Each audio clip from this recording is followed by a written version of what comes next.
Hello Vault Dwellers, how are you all doing? In this video I will be showing you a guide for the Flamer, which is one of the most used weapons in Fallout 76, so let's just get straight into the video.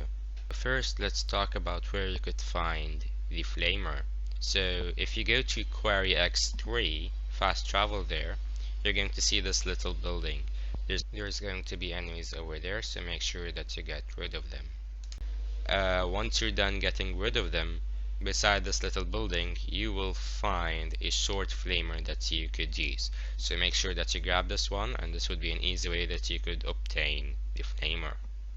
One thing you should know about the flamer, that it is a tradable item in Fallout 76, so you may find it in player vendors.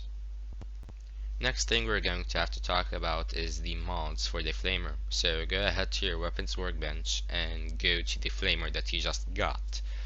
I managed to get the NC armor legendary mod.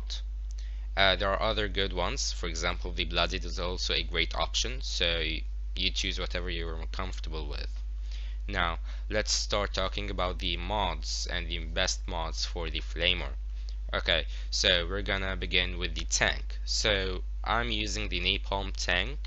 There's also the standard tank. The difference is that the napalm tank is heavier but does way more damage, so it's worth it. So make sure that you have the napalm tank if you want to do the most damage. Next thing we have is the barrel. I'm using the long barrel, which is a great option as it increases the range, but it also decreases the accuracy by a little. But in my opinion, I'm using the long barrel so I could reach enemies from a farther distance.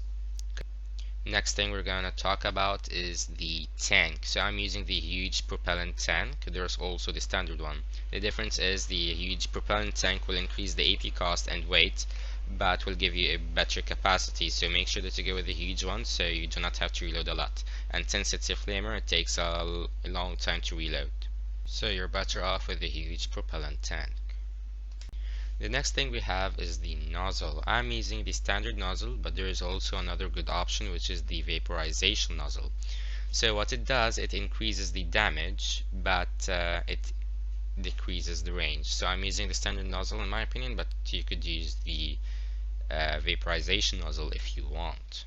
So with the flamer you're going to be using fuel. So go ahead to a tinker's workbench, and then you're going to need to go to energy ammo, and then you will find fuel in the options. So fuel requires acid, oil and steel.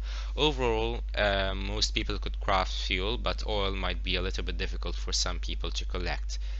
But one tip that I need to tell you is that you need to have a certain perk in order for you to craft even more ammo, which is the ammo factory legendary perk card. So make sure that you have this one if you want to craft more fuel. So now let's test out the flamer after all the mods that we have put on it. So I will be testing it at Westack on super mutants. So as you can see, it does really good damage and gets rid of super mutants quickly. And one thing that you should know, it does area damage. Also in addition, it also sets enemies on fire, so they do damage for a certain amount of seconds. So overall it's a good choice if you want to get rid of enemies quickly. I'm gonna leave the video there, Vault Dwellers. I'd really appreciate it if you subscribe, and see you in the next video.